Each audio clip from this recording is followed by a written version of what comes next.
Assalamualaikum warahmatullahi wabarakatuh. Selamat pagi, siang, sore, dan malam. Bertemu lagi kita di pelajaran bahasa Inggris dengan saya Mr. Zaki. Ya, kita ketemu lagi di kelas 8 dan mulai tahun ajaran ini saya udah megang 3 kelas, jadi kalian gue bakal ketemu lagi sama saya. Oke, untuk bab pertama kita bakalan belajar tentang asking for attention, checking for understanding, dan appreciation other. Ini ada di bab 1, mulai dari halaman 2. Kalau yang belum beli LKS, nanti beli LKS ya. Soalnya materi saya semuanya dari LKS mulai. Kalian kan pas kelas 1 juga sama kan, dari LKS juga. Nah, ada LKS semua, jadi saya harap kalian bisa beli LKS-nya ya.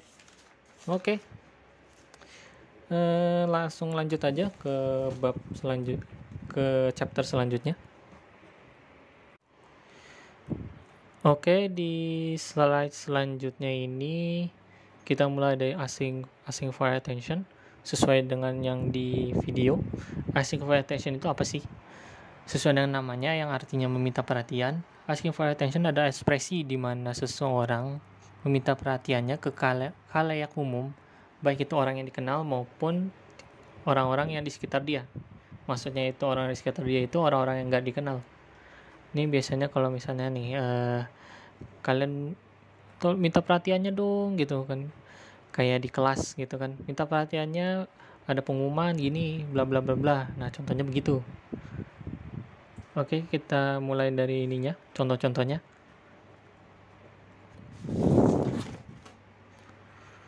May I have your attention, please? Can I get the attention, thanks? Sorry to trouble you. Can you bla bla bla? Excuse me? Dan attention, please, and etc. Itu contoh-contohnya. Contoh-contohnya ada di LKS halaman 2 di bagian A. Nah, itu ya. Itu ada contoh-contoh lainnya yang bisa kalian lihat di LKS-nya ya. Nah, untuk merespon dari orang yang meminta perhatiannya, orang yang minta perhatiannya itu, kalian bisa jawab what, yes, atau bisa kalian tambahin yes sir, yes ma'am, or yes madam kalau misalnya orangnya lebih tua. Oke, yeah. Dan ada juga yang lain kayak really dan interesting. Nah, sisanya itu ada di LKS-nya ya. Oke, kita langsung ke slide selanjutnya. Oke, selanjutnya ke checking for understanding. Apa sih checking for understanding tuh? Kalau diartiin, checking for understanding itu ada artinya memeriksa pemahaman. Jadi ini adalah ekspresi ketika kita ingin memastikan apakah lawan bicara kita paham atas ucapan yang kita sebutkan. Misalnya nih, kalian habis ngejelasin tugas ke teman kalian, terus kalian nanya ke temannya, ngerti nggak? Gitu. Nah, itu contohnya tuh kalau dalam bahasa Indonesia. Nah, ini kita contohnya dalam bahasa Inggris. Ini ada 5 contoh. Sisanya contoh-contohnya ini ada di LKS kalian. Oke, ini dengerin aja. Do you understand? Any question? Are you with me? Have you got it? Do you know what I mean? Itu artinya mirip-mirip. Apa itu bisa artinya apa kalian ngerti? Ada pertanyaan nggak? Kamu ngerti nggak? Maksudnya ini sisanya ini maunya artinya ngerti nggak? Sesuai dengan materinya. Checking for understanding atau memeriksa pemahaman dari lawan bicara kalian. Oke, kita lanjut ke slide selanjutnya. Oke, yang terakhir untuk pelajaran hari ini ada appreciating other. Apa sih appreciating other?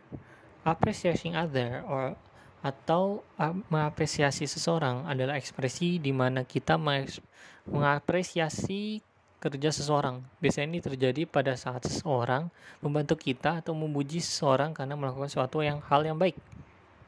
Misalnya, ada contoh-contohnya nih. Thank you, nice work, excellent, you look great, good job, you look great. Ini ada yang sama ya. Sisanya contohnya itu ada di LKS-nya. Tuh ada banyak. Sampai sini paham? Kalau misalnya kecepatan, nanti bilang ya di sekolah, Pak kecepatan Pak, atau nanti komen aja di videonya. Nanti saya lihat-lihat juga, Pak videonya kecepatan, Bapak suara ngomong kecepatan. Nah, nanti saya lambatin. Oke, sampai sini dulu untuk pelajaran hari ini. Jika kalian ada pertanyaan mengenai materinya, kalian bisa tanya via WA atau datang ke sekolah langsung. Saya ada terus tiap pagi sampai sore. Oke, sampai sini dulu untuk hari ini. Thank you for your attention. Wassalamualaikum warahmatullahi wabarakatuh.